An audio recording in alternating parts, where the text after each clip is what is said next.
안녕하세요. 여러분들 사연 늘 귀담아 들으며 인생을 배우는 애독자입니다. 사연들 듣다 보면 참 가까운 사람이라도 그 속을 다 알 수가 없다는 생각이 들곤 합니다. 10길 물속은 알아도 1길 사람 속은 모른다잖아요. 저 역시 그런 경험이 있습니다. 이 사람은 평생 내 사람일 거라고, 다른 사람은 몰라도 이 사람 속만은 훤히 들여다보인다고 생각하며 살았었는데 그렇지가 않더라고요. 오늘은 제 기막힌 사연 한번 들어주시겠어요?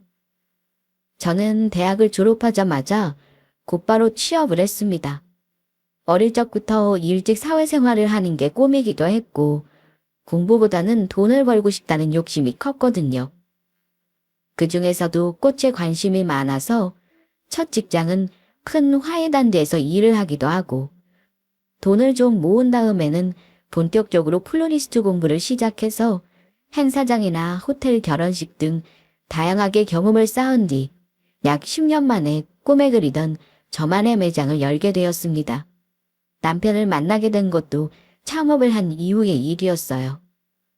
당시 남편은 제 꽃집 바로 앞에 사무용품점에 납품하는 회사에 다니고 있어서 직접 인사를 한 적은 없었지만 오며 가며 가끔 얼굴을 본 적이 있었습니다.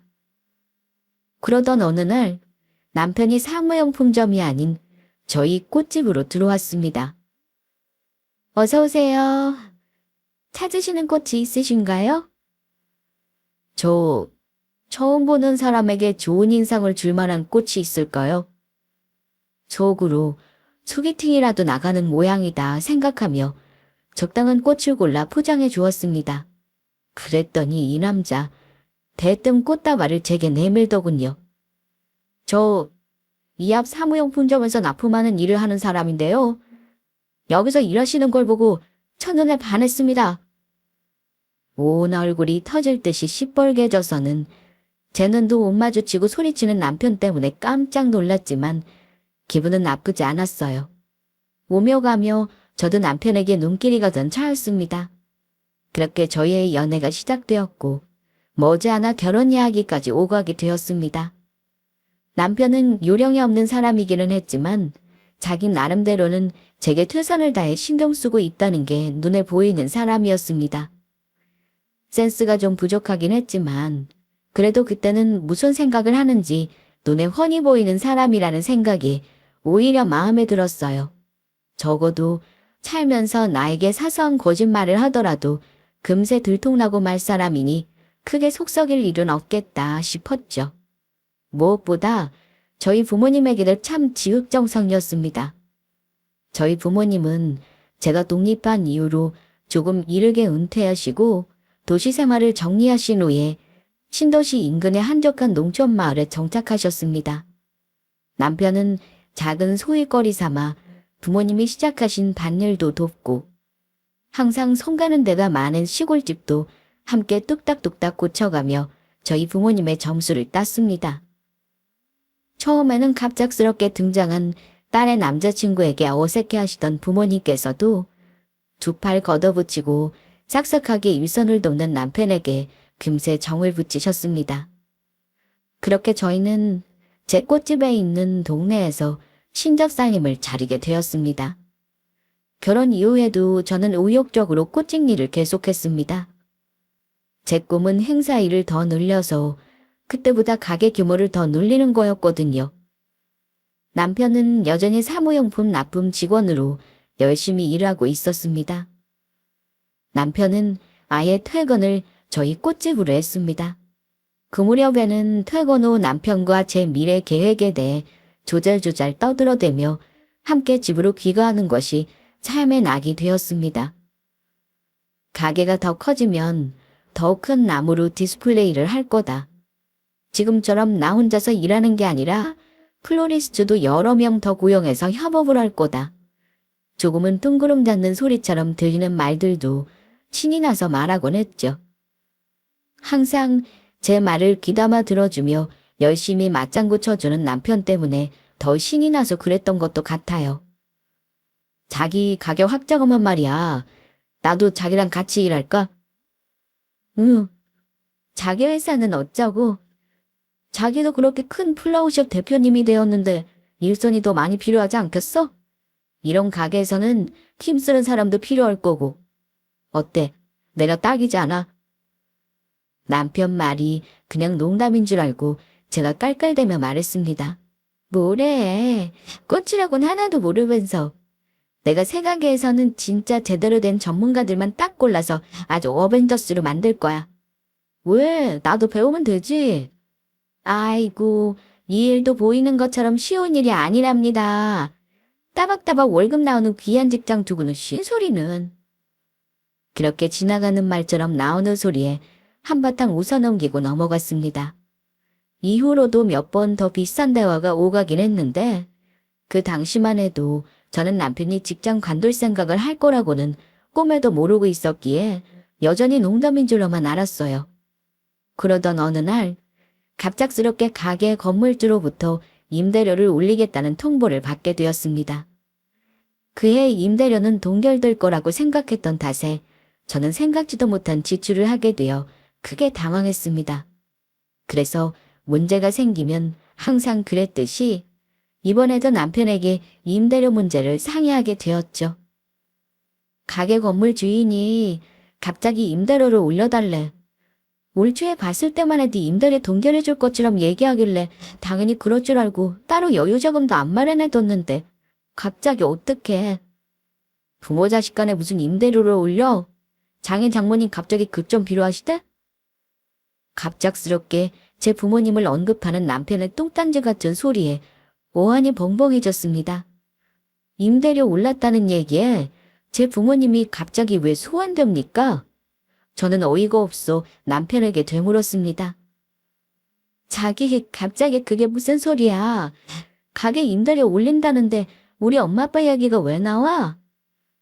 자기 가게 건물주가 장인어른이시니까 그렇지. 장인어른 그렇게 안 봤는데 자식이라고 얄짤 없으시구나. 들을수록 가관이었습니다. 도대체 어디에서 무슨 헛소리를 들은 건지 기가 막혀서 제가 말했습니다. 무슨 우리 아빠가 가게 건물주야. 건물주는 생판 남이고만. 도대체 어디서 무슨 소리를 듣고 왔길래 그래. 에이, 괜히 그런다. 내가 장인어른 건물주라고 탐이라도 낼까봐 그래? 이제 괜히 아닌 척 할 필요 없으니까 자기도 그냥 편하게 해. 아니라고 하는데도 제가 농담하는 줄 아는지 갈수록 한장할 노릇이었습니다. 저는 참다 못해 성질이 나서 소리를 빽 질렀죠. 도대체 지금 무슨 소리를 하는 거야? 내가 언제 우리 아빠가 건물주라는 소리 한 적 있어? 가뜩이나 생각지도 못하게 임대료 올라갈 판이라 신경질나 죽겠는데 자기까지 자꾸 무슨 헛소리를 하는 거야, 짜증나게. 제가 있는 대로 성질을 부리자 그제야 남편도 제 말이 거짓이 아니다 싶었는지 얼굴색이 바뀌기 시작했습니다. 정말 아니야? 아니 분명히 그 건물 자기 아버지 거라고. 도대체 누가 그런 소리래. 그리고 누가 그런 헛소리를 했는지는 모르겠지만 당사자인 내가 아니라잖아. 아니라는데 내가 아니라 지금 누구 말을 믿는 거야. 제가 화를 내든 말든 남편은 저 혼자 멍청하게 생각에 빠져 있었습니다. 임대료 올라갈지도 모른다는 말을 하면 같이 고민해주고 해결 방법을 생각해보자는 반응이 돌아올 줄 알았는데 뜬금없는 제 친정아버지의 건물주 설에 괜히 스트레스만 더 받는 기분이었습니다. 팩 성질을 부리고 방으로 혼자 들어와 버렸는데 평소 같으면 당연히 따라와서 제 기분을 풀어주려고 이리저리 재롱을 부렸을 남편이 한참이 지나도 들어오지 않았습니다. 저는 기분이 더 상해서 눈물을 찔끔 흘리다 그만 잠이 들어버렸죠. 다음날 아침에 깨어봤더니 옆자리에 남편이 없었습니다. 이 인간이 끝까지 안 기어들어오고 거실 소파에서라도 잔 건가 싶어 나가봤더니 집안 어디에도 남편이 없었습니다. 갑자기 무슨 일이라도 생겼나 싶어 걱정이 되어 전화를 걸어도 받질 않고 제 메시지에도 답이 없었습니다. 출근해서도 연락이 끊긴 남편 때문에 걱정스러운 마음에 슬그머니 회사 남편 자리번호로 전화를 걸어보았습니다. 네, 전화 바꿨습니다. 태연하게 전화를 받는 남편 목소리에 안도감과 동시에 화가 치솟았습니다. 제가 그렇게 전화하고 문자해도 답이 없어 사람 속을 있는 대로 태워놓고 회사는 제 시간에 나간 모양이었습니다. 당신 도대체 지금 뭐 하는 거야? 내가 전화한 거 못 봤어? 사람을 이렇게 걱정시키고 답장도 없고. 제 목소리를 들은 남편이 한숨을 푹 쉬는 소리가 수화기를 통해 적나라하게 전해졌습니다. 저는 순간 제 귀를 의심했어요. 도대체 이 사람이 왜 이러나 싶었습니다. 안 받으면 그럴 만한 일이 있는가 보다 할 수 있는 거지. 뭐 얼마나 됐다고 회사로까지 연락을 해. 바쁘니까 끊어. 제가 지금껏 단 한 번도 남편에게 들어본 적이 없는 말투였습니다. 도대체 지금 무슨 일이 벌어지고 있는 건지 머리가 제대로 돌아오지 않았어요. 저 모르게 무슨 일이라도 있었던 건지 손님을 받는 동 마는 동 머릿속에서 오만 가지 생각이 끊이질 않았습니다. 남편의 퇴근 시간이 되자 아직 문 닫을 시간이 되지 않았는데도 급히 가게 문을 닫고 남편 회사 앞으로 찾아갔습니다. 어쩐지 이렇게 하지 않으면 오늘 남편 얼굴을 볼 수 있을 것 같지 않다는 예감이 강하게 들었죠. 회사 앞까지 찾아온 저를 발견한 남편 얼굴에 올라온 짜증스런 기색을 확인하자 제 예감은 이내 확신으로 변했습니다. 뭐야? 대체 뭔데? 하루 종일 온갖 최악의 시나리오를 써내려간 제 인내심은 이미 바짝 달아 있었습니다. 그런 제 반응에도 남편의 반응은 싸늘하기 짝이 없었죠. 그새를 못 참고 또 여기까지 쫓아왔어. 너도 참 대단하다. 말 돌리지 말고 똑바로 말해. 도대체 뭐가 문제라 이러는 거야. 정말 무슨 일이라도 생긴 거야. 무슨 일? 무슨 일이 나도 단단히 났지. 내가 내 발등을 찍었는데. 적반하장으로 소리치는 남편 말에 심장이 얼어붙는 듯 했습니다. 발등을 찍다뇨. 지금 나랑 결혼한 걸 후회라도 한다는 소리인 건지 저는 손이 벌벌 떨리기 시작했습니다. 당신 갑자기 왜 이래? 왜 자꾸 이렇게 다른 사람처럼 굴어 무섭게. 너야말로 내가 아는 사람이 맞나 싶다. 너 건물주 딸도 아니라며. 건물주 딸이 아닌 게 저랑 무슨 상관이란 말입니까? 마치 제가 건물주 딸로 태어나지 않은 게 대역죄라도 저질렀다는 듯한 남편 태도에 그만 기가 턱 막혀버렸어요. 진짜 어제부터 당신 무슨 헛소리를 하는 거야? 어디서 그런 헛소문을 듣고 왔는지도 모르겠고 어쩌다 그런 소리를 들었는지도 모르겠지만 지금 그게 나한테 이따위 태도로 굴어야 이유가 된다고 생각해 당신? 그럼 네가 무슨 내 상전이라도 되냐? 나는 그래도 좀 있는데 자제분이신 줄 알고 그간 성질머리에도 안 맞는 네 비에 맞춰가며 그렇게 고분고분 잘해줬는데 너는 하루 네 맘에 안 든다고 남편 회사까지 찾아와서 이 행패를 부려? 저 혼자 저를 건물주 딸인 줄 알고 알아서 기다. 이제 와서 아닌 걸 알고 태도가 돌변한 주제에 도리어 적반하장으로 저를 진상 취급하며 행패를 부리니 많이 떠들어대는 남편을 보니 이게 대체 무슨 일인가 싶었습니다. 대체 지금 내가 무슨 일을 당하고 있는 거지? 그러니까 지금 이 말을 정리해보면 애초에 내게 입안에 혀처럼 굴었던 게 처음부터 저를 부잣집 딸로 착각하고 저한테 뭔가 떨어지길 바라는 마음에서 비롯되었다는 겁니다. 어떻게 제 부인을 이렇게 속일 수가 있습니까? 이건 기만이죠. 저는 배신감이 어쩔 줄 몰라 했습니다.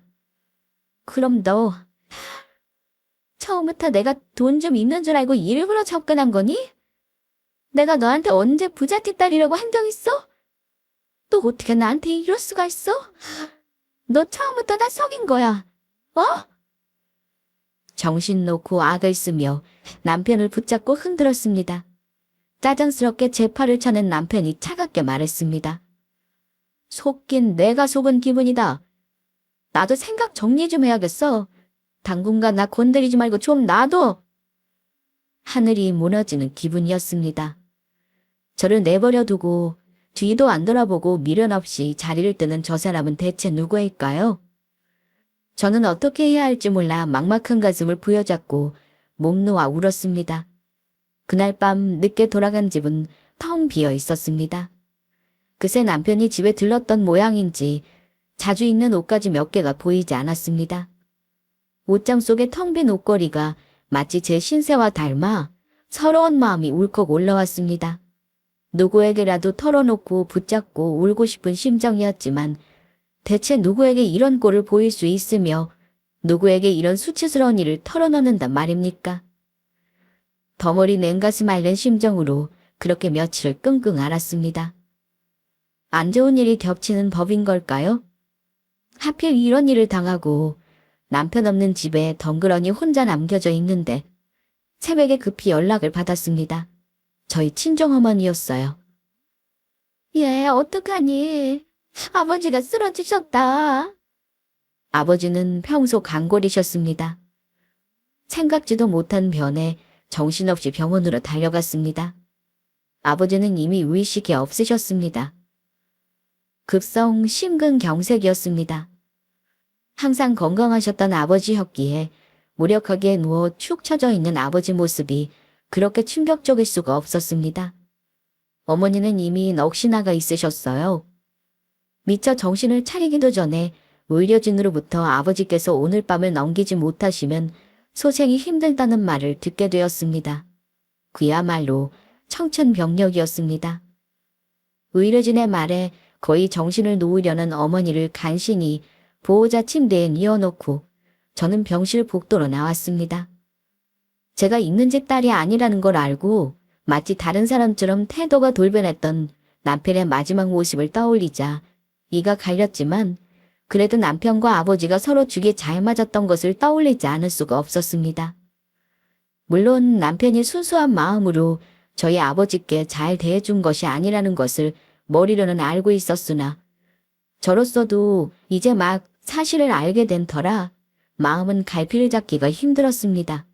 그리고 나중 일이 어떻게 되든 간에 정말로 이대로 아버지가 돌아가시게 된다면 사람된 도리로 임종은 함께 지켜야 한다고 결론을 내렸습니다.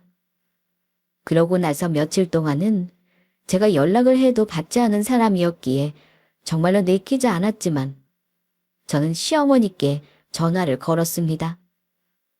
어머니, 저희 신랑 지금 어머니 댁에 있나요?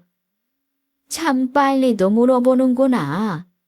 남편이 집 밖으로 도는데 안 사람이 되어서 한번 찾아볼 생각도 안 들던.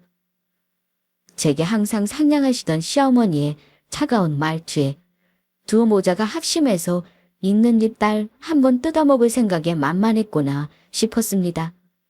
손이 벌벌 떨렸으나 일단은 다른 일이 더 급했어요. 지금 그 사람 만나야 해요. 그 사람하고 연락 되시나요? 우리 애는 무슨 일로 찾는데? 너도 참 얼굴 두껍다 얘. 어떻게 그렇게 감쪽같이 속일 수가 있어? 하도 우리 아들이 새침대기같이 굴기에 있는 집 자식 들이낸다 싶었더니 그것도 아니고 내가 참 기가 막히고 코가 막힌다 얘.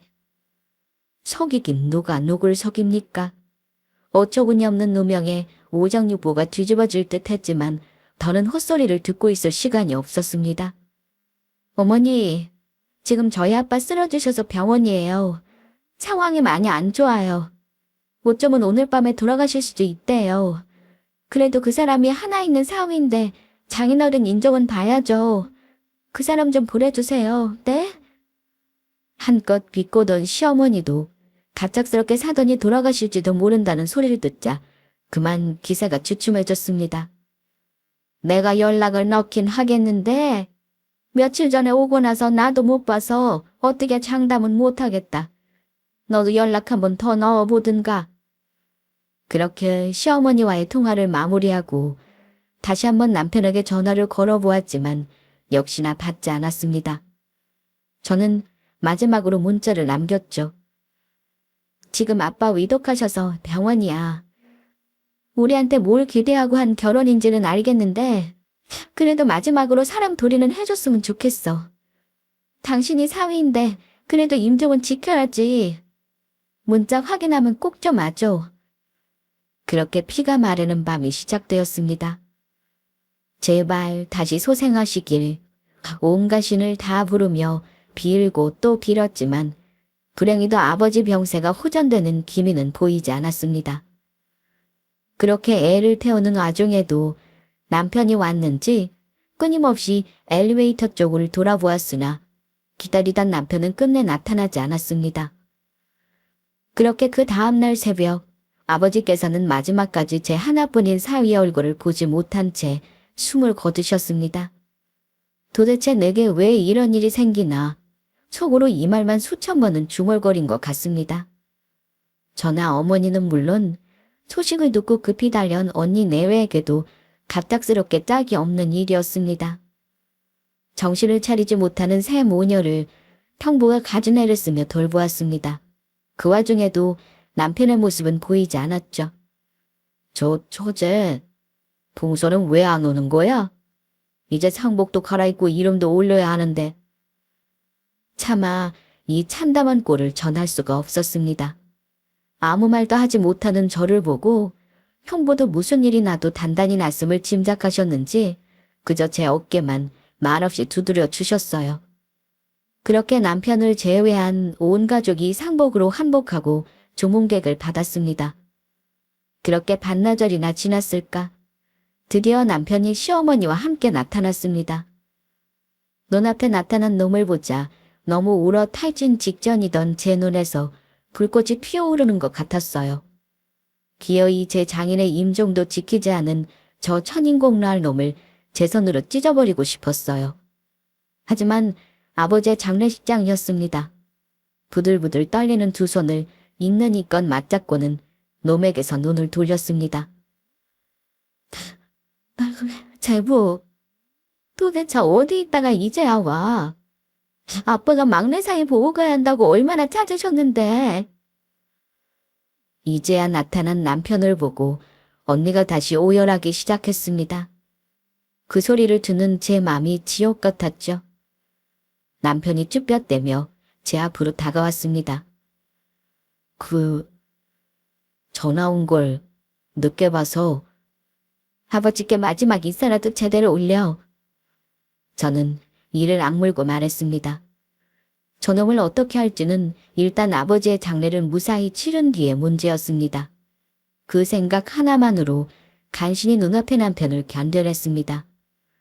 남편은 그렇게 아버지 영정사진 앞에 절을 한 뒤 잠시 겸연쩍은 듯 장례식장을 둘러보더니 이내 제 어머니와 함께 자리를 떴습니다. 사위라는 놈이 이제야 나타난 것도 모자라 창조 노릇도 안 하고 가버린 건가 싶어 장례식장 밖으로 나왔더니 잠시 자리를 비운 언니와 형부의 모습이 보였습니다. 내가 얼른 상복 갈아입고 나오라고 하는데도 뻘하게 서 있더니 곳에 나가버리더라고. 도대체 무슨 일이야? 처제하고 이혼이라도 안 돼? 그런 낌새라곤 본 적이 없는데. 아니 이혼한다 치더라도 저가 사람이면 우리 아빠한테 어떻게 이래. 임종 때도 코빼기도 끝까지 보이지도 않더니 저가 무슨 조문객이야?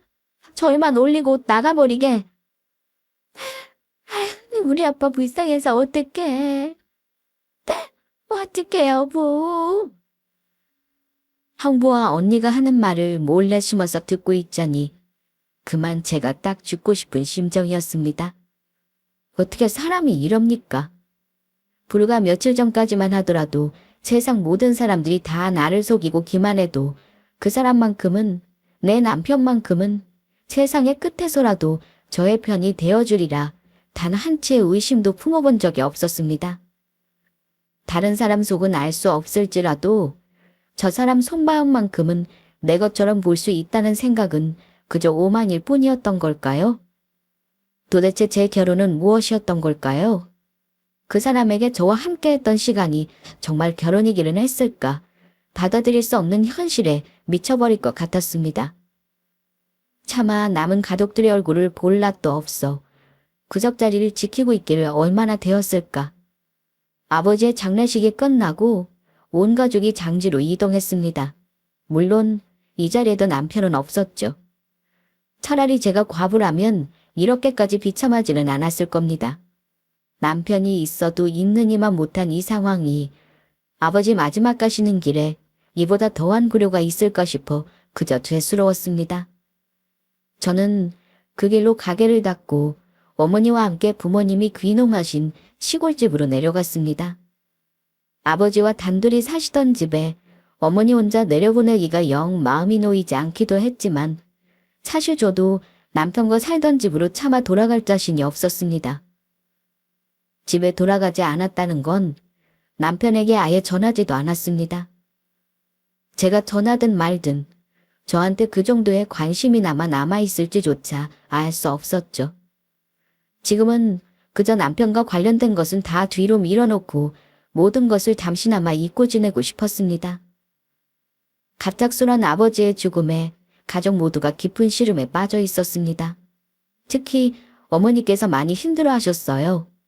귀농은 아버지의 평생의 꿈이셨습니다. 이제 자식들 다 키워놓고 자신들이 원하는 인생을 사실 일만 남았다며 기뻐하셨던 아버지 모습이 눈에 선했습니다. 그걸 얼마 노리지도 못하고 일이 갑자기 가셨으니 아버지의 안타까움을 헤아릴 수가 없었습니다. 하지만 어머니는 강한 분이셨습니다. 당신 스스로도 감당하기 어려운 슬픔이셨겠지만 갑작스레 아버지를 잃은 자식들은 더 염려하셨어요. 특히나 제가 더 그러했겠죠. 당시에는 경황이 없어 묻지 않으셨지만 평소에 그리도 싹싹하던 막내 사이에 이해할 수 없는 행태에 대해 얼마나 제게 묻고 싶은 말이 많으셨겠습니까? 상황이 돌아가는 꼴을 보면 어느 정도의 짐작은 하셨으리라 저도 생각은 했습니다만 갑작스레 배우자를 잃은 지 얼마 되지도 않은 어머니께 차마 제 사정까지 말씀드릴 수는 없었습니다. 너 이리 앉아봐라. 진지하게 말씀하시는 어머니 태도에 올 것이 왔구나 싶었습니다. 도대체 뭐야? 무슨 일이 있길래 너는 여기서 올라갈 생각을 안 하고 또 정서방은 널 찾으러 올 기미도 안 보여. 일단 저를 닫지 않는 것만을 말씀하시는 게 아니셨겠죠. 남편이 제 집에서 그리 떨어져 있는 편도 아닌데 임종을 지키지 않았던 것, 장례를 치를 때 마치 남처럼 잠깐 들렀다 사라져버린 것 등 마음에 걸리는 것이 너무나 많았습니다. 내가 이상하다는 걸 몰라서 지금까지 묻지 않은 게 아니야. 가벼운 얘기가 아닐 거란 걸 알기에 그저 기다린 거다. 무슨 얘기를 들어도 네 앞에서 까무러치지 않을 테니 이제 그만 얘기를 해봐. 도대체 이 얘기를 어떻게 전해야 하는 걸까요? 다간 저도 황당하게 짝이 없는데 이걸 듣고 어머니가 얼마나 황망하실지 생각해보면 그만 땅으로 꺼져버리고 싶었습니다. 하지만 이번에는 어머니도 물러설 생각이 없으셨습니다. 저는 결국 그간의 일을 털어놓을 수밖에 없었습니다. 제 이야기가 이어질수록 어머니 표정에서는 황당함과 분노, 배신감, 억울함, 결국에는 슬픔이 떠올랐습니다. 이게 도대체 어떻게 이런 일이 다 있니? 이게 다 무슨 일이야? 저는 친정엄마를 끌어안고 그제야 속에 맺혀있던 응어리를 다 끄집어내듯 오열하기 시작했습니다. 우리 딸아 어쩌나, 우리 착한 딸 불쌍해서 어쩌나, 가슴을 치며 우시는 엄마 모습에 마음이 찢어질 듯 아팠습니다. 더불어 우리 가족들을 이다지도 최악의 방식으로 기만한 남편을 절대 용서치 않으리라. 기필코 내 넘눈에서도 피눈물 흘리게 해주리라 다짐하고 또 다짐했습니다. 상황을 전해들은 언니 부부의 분노도 이루 말할 수가 없었죠. 당장 그놈을 쳐 죽여야 한다고 기일길이 날뛰는 언니를 진정시키고 생각했습니다. 그동안 경황이 없었던 탓에 제대로 대응을 못했지만 앞으로는 정신을 똑바로 차려야 했습니다. 감정적으로만 대응했다가는 일을 그르치기 딱 좋았어요. 무엇보다 지금 제 상황이 너무 좋지가 않았습니다. 가게도 벌써 한 달 가까이 운영을 안 했으니 금전적인 손실도 상당했죠. 그러자 어머니께서 말씀하셨습니다. 내가 그동안 말은 안 했지만 아버지 앞으로 남은 재산이 제법 된다. 당연히 자식인 너희들 몫으로 돌아가야지. 아버지에게 저희에게 물려줄 만한 재산이 남아있다는 건 언니도 저도 모르는 일이었습니다. 도시생활 청산하시고 시골로 내려오실 때 웬만한 건 다 처분한 걸로 알고 있었거든요. 이에 어머니께서 설명하셨죠. 부동산 같은 건 여기 내려올 때 다 정리를 했지만 아버지가 너희 모르게 가지고 있던 주식이 좀 있어. 그동안은 그냥 재테크 차원에서 가지고 있던 걸 아버지가 돌아가시기에 얼마 전에 처분을 했는데 그게 차익이 꽤 되네. 내 찾아보니 그대로 두고 지금까지 뒀으면 지금쯤 반토막이 됐을 텐데 어떻게 시기가 운이 좋게 맞아서 너희들에게 떼어줄 만한 정도는 되니 너희 아버지께도 뿌듯해 하실 거다. 그래봤자 아버지가 주식을 많이 하시는 분도 아니시고 별 기대는 하지 않았는데 생각보다 액수가 너무 컸습니다. 언니도 저도 전혀 예상하지 못한 상황에 눈이 휘둥그레졌어요. 아니, 무슨 주식을 얼마나 하셨길래 두당 5억이 돌아와요. 아빠가 무슨 돈이 있다고 이렇게 많이 남겨주신대요. 그러니까 운이 좋았다고 하잖아. 그간 나나 너희 아버지나 뼈 빠지게 돈 힘들게 벌어온 사람들인데 말년엔 돈복이 터주나 했더니 그게 너희 아버지 마지막 남은 운을 다 털어가서 그랬던 모양이야. 이렇게 버신 거, 하고 싶으신 거 다 하고 원 없이 써보시다 가시면 좋았을걸. 갑자기 가신 아버지 생각에 다시 울컥했습니다. 옆에서 언니도 울먹이는 게 보였어요. 어머니는 저희 자매를 달래시며 말씀하셨습니다. 이제 울 만큼 울었으니 우리 그만 울자. 너희 아빠도 너희한테 가는 건데 추호라도 아깝다는 생각은 한 털만치도 안 하셨을 거다. 너희 잘 사는데 보태는 것만큼 아버지가 바라시는 것도 없을 거야. 그냥 감사하게만 생각하고 너희 원하는 삶 살 수 있도록 잘 써보거라. 그러더니 저를 돌아보며 말씀하셨죠. 그래서 너는 정서방이랑 어떻게 할 작정이야? 이대로 계속 같이 살 작정이야? 그게 무슨 소리야. 이 짐승만도 못한 놈이랑 무슨 수로 같이 살아. 너 설마 다 용서하고 같이 살겠다고 그러는 거 아니지? 너 정신 정말 똑바로 차려야 해. 알았어? 여기 내려와 있으면서 나도 나름대로 생각 정리해둔 게 있어. 갈라설 때 갈라서더라도 그렇게 쉽게 편하게 만들어주진 않을 거야. 그간 남편의 처분에 대해 이를 갈아온 저였습니다.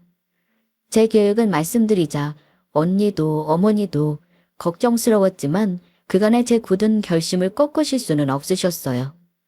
그렇게 저는 시부모님 댁에서 심기일전하고는 다시 제 집으로 돌아갔습니다. 오랜만에 들어간 집은 엉망이었습니다. 어지른 흔적이 있는 걸 보니 그래도 남편이 집으로 기어들어오기는 한 모양이었습니다. 제가 없으니 혼자 남은 집에서 제 세상을 만끽하고 살았는지도 모르죠. 지금까지는 제법 살만했겠죠. 그러나 지금부터는 네게도 지옥이 펼쳐질 것이다. 속으로 칼을 갈며 남편을 기다렸습니다. 남편은 퇴근 시간이 한참 지나고도 밤늦게 집으로 돌아왔습니다. 정신없어? 집에서 저를 보게 될 줄이라고는 생각도 못했는지 당황의 말을 더듬는 남편이 한심해 보였습니다. 그간 제 마누라가 초주검이 되든 말든 잘도 먹고 다녔는지 얼굴이 참 좋아 보이더군요. 당장이라도 그 낯짝에 침을 뱉어주고 싶은 걸 참고는 차분히 말했습니다. 왜? 내가 어디 못 올 때라도 왔어. 남편이 제대로 대꾸도 못하더군요. 그러던 말든 저는 제 할 말을 이어나갔습니다. 생각해보니 내가 그런 대접을 당하기 너무 황당해서 아무리 내 기억을 더듬어 봐도 내가 내 입으로 내가 부잣집 딸이라느니 건물주 딸이라느니 그런 말도 안 되는 소리를 내뱉은 기억이 없거든. 난 가만히 있다가 벼랑간에 영문도 모르고 뺨 맞은 격인데 이렇게 황당한 대접을 받을 이유가 없지 않겠어. 그러니 어쩌다 당신이 그런 말을 하게 된 건지 나도 자초지종을 들을 만한 자격은 되는 것 같은데? 제 말에 남편이 우물쭈물하더니 드디어 전말을 설명하기 시작했습니다. 아니, 내가 결혼 전부터 당신 가게 맞은편에 납품을 했잖아. 그 가게 주변 상인들이 많이 드나드는데 당신이 이 근처 상가 사람들 납작게 젊은 사람이 옷도 잘 차려입고 장사한다고 칭찬을 하니까 그 건물이 당신 아버지 거라고 있는 집 자제니 편하게 장사하는 거라고 그런 식으로 말을 하니까 아니 내 입장에서 당연히 당신이 건물주 딸이라는 생각이 들지 않겠어. 그런데 갑자기 그렇게 아니라는 소리를 들으니 나도 얼마나 황당해. 말을 하다 보니 그때 우라가 다시 치솟는지 목소리를 높이는 남편을 보며 저렇게 속이 투명한 놈인데 대체 왜 속은 건지 회한의 감정이 들기 시작했습니다. 그러니까 당신은 처음부터 내가 그렇게 말한 적도 없는데 나를 건물주 딸이라고 착각했고 그래서 나랑 결혼했다는 거네. 아니 뭐 솔직히 당신도 없는 것보다 가진 사람이 좋잖아. 사람이고 그건 당연한 거 아니야. 안 그래? 차라리 이 인간이 멍청해서 다행이다 싶었죠. 그래서 우리 아빠 임종도 안 지키고 장례식장도 안 지킨 거니? 집불 물려줄 것도 없는 장인이라서. 아니 뭘 또 말을 그렇게까지. 나도 그때는 하도 어이가 없어가지고 나도 정신이 없을 때니까 그랬지. 저걸 변명이라고 하고 앉아있는 놈을 보자니 당장이라도 아버지 무덤 앞에 무릎을 꿇리고 싶은 걸 간신히 참았습니다. 그래서 나랑 이혼이라도 하게? 이제 건물주 딸도 아닌 걸 알았으니 나랑 그만 살 생각이야. 아니 뭐 솔직히 있던 거 뺏긴 기분이 드는 것도 사실이지만 결혼해서 사는 부부인데 갈라서는데 그렇게 쉬운 문제인가? 당신도 성실하게 자기 가게 잘 꾸려나가고 있는데 우리 둘이 열심히 살아가면 또 살만하지 않겠어? 아예 저한테 잘못했다고 사과의 생각조차 못하는 저 머리로 지금껏 어떻게 세상을 헤쳐왔는지 신기할 지경이었습니다. 그러니까 저한테 물려받을 재산이 없어 부하가 치밀었는데 막상 갈라설까 생각했더니 제가 가진 가게가 욕심이 났던 모양이었습니다.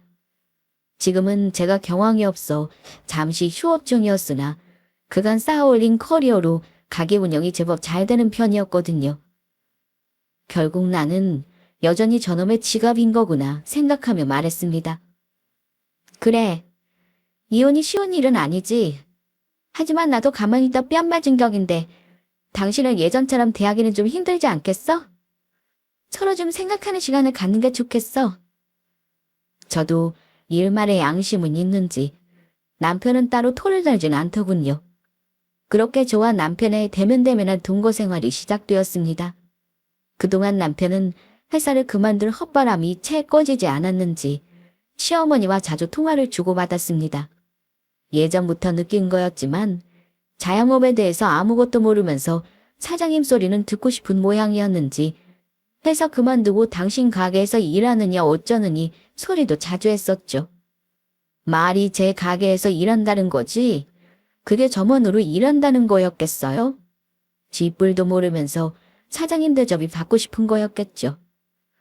그러면서 제 엄마한테 돈 좀 대달라고 전화통에 대고 징징대는 남편을 보면서 가뜩이나 남지 않은 정이 마지막 한 톨까지 싹싹 긁어 다 떨어지는 기분이었습니다.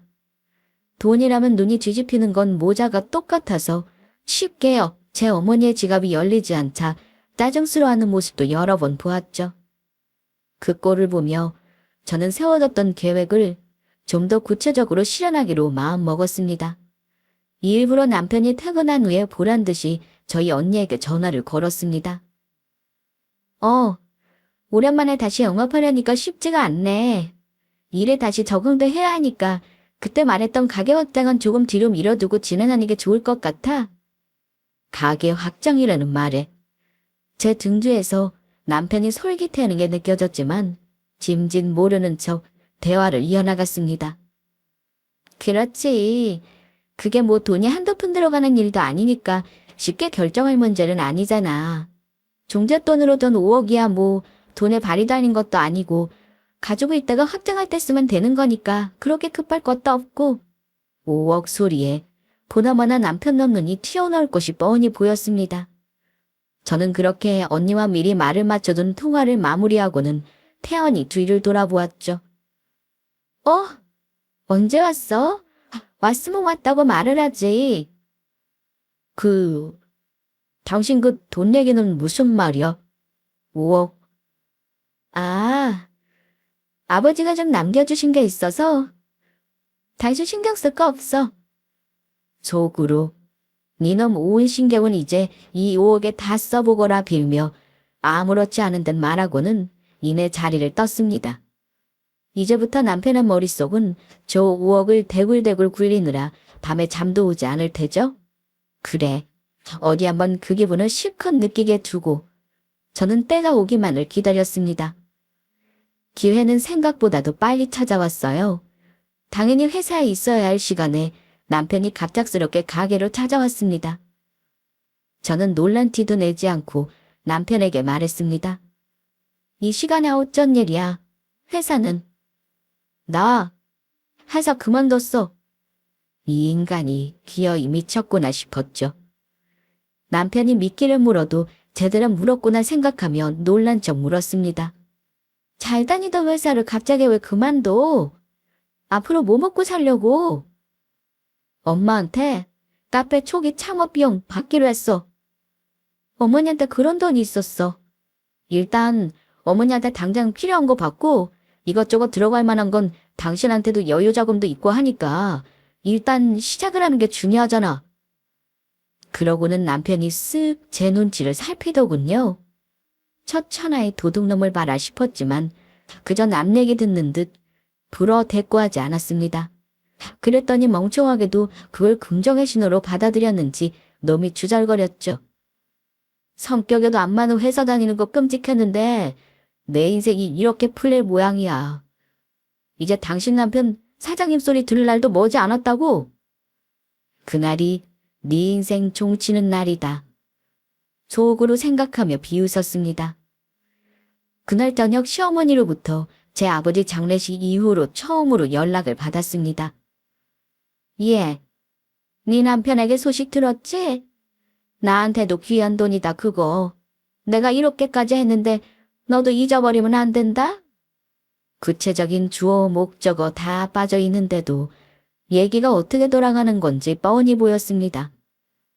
저는 건성으로 예 대꾸하며 전화를 끊었습니다. 그렇게 남편의 사표가 수리되고 카페 자리를 보러 나간다며 설치는 남편 꼴을 구경한 지 얼마나 되었을까.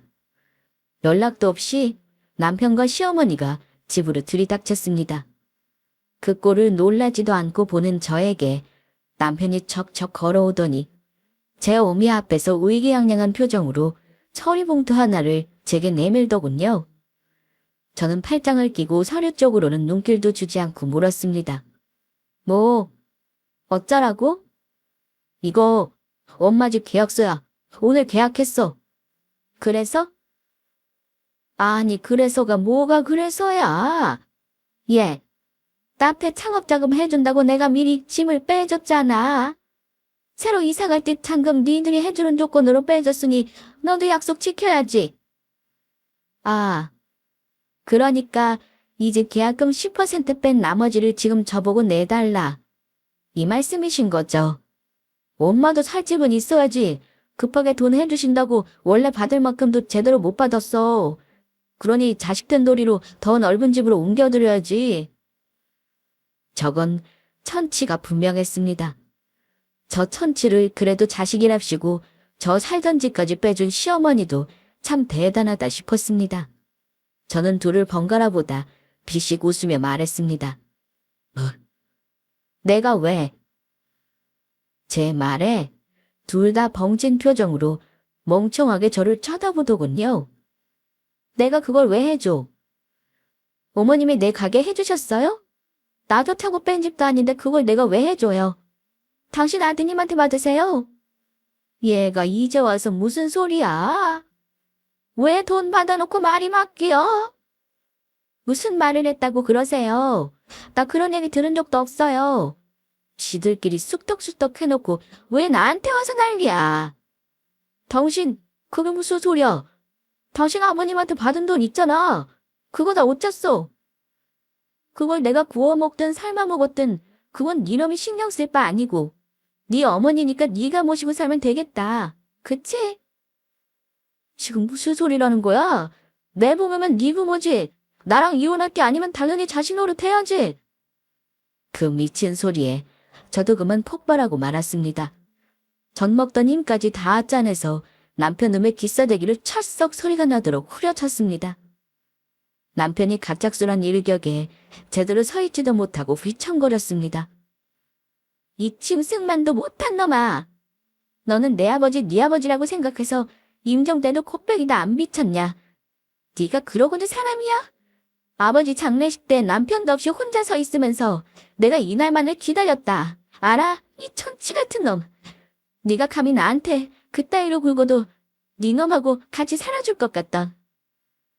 그러고는 방 안 서랍에서 준비해둔 이혼 서류를 놈의 면상에 집어던졌습니다. 여자 등쳐먹을 생각에 만만해서 내 팔자를 망치로 들어놓고 네가 잘 먹고 잘 살 수 있을 줄 알았어. 네 놈이 하도 멍청하게 떠들어댄 게 많아서 이혼 사유는 차고 넘친다더라. 어디 한번 그 환장하는 돈 다 뜯겨놓고 구질구질하게 잘 살아봐. 제가 이혼당하리라고 생각도 못했던지 넋을 놓고 이혼 서류를 바라보는 남편 옆에서 시어머니가 악을 썼습니다. 그럼 내 돈은 재산이라고는 끄지말 데가 전부인데. 내 돈 내놔. 내 돈. 지 아들 맞은 건 신경도 안 쓰이는 모양이었습니다. 그건 댁 아드님한테 찾으시고요. 자식 새끼 저 모양으로 키운 벌이라 생각하시던지요. 그 말을 끝으로 사람을 불러 두 모자를 집 밖으로 대쳤습니다. 그리고 미리 작성해뒀던 글을 남편과 시어머니가 사는 지역에 가장 큰 맘카페와 커뮤니티에 올렸습니다. 주어는 없지만 조그만 사정하는 사람이면 금세 글의 주인공이 누구인지 눈치챌 수 있도록 두 인간에 대한 힌트를 잔뜩 넣어서 말이죠. 어느 순진한 아가씨가 또 저처럼 재산은 어리고 접근은 음험한 모자에 타깃이 되어선 안 될 일이니까요. 제 입으로 있지도 않은 제 부모님 건물을 노리고 접근했다고 주절거린 녹음 파일 증거가 차고 넘쳐서인지 이혼 소송은 예상대로 제게 아주 유리하게 풀렸습니다. 살던 집은 물론 제게 돌아왔고 집도 직장도 없는 전 남편은 그나마 믿을 구석인 제 모친에게도 외면당했으니 그야말로 거짓골이 따로 없었습니다. 사장이 될 꿈에 부풀어 있다가 하루 벌어 하루 입에 풀칠하기도 바쁜 신세가 되었으니 놈의 비참함이야 이루 말할 수 없었죠. 계약한 집에 위약금만 잔뜩 물고 말년에 단칸방 신사가 된 전 시어머니 어머니는 그보다 뒤늦게 전해 듣게 되었습니다. 심보를 덜어겠으면 벌을 받게 되는 법입니다. 그렇게 저는 제 인생의 가장 큰 오물이었던 전 남편을 지워버렸습니다. 사람이 작종하고 사람을 속이려 들면 방법이 없더군요. 사랑이란 이름으로 저를 기만했던 그 사람이 앞으로도 아주 오랫동안 고통받았으면 합니다. 다 지난 일이다 여겼는데 막상 여러분께 털어놓으니 제 마음이 좀 시원해진 것 같아요. 긴 이야기 들어주셔서 감사해요.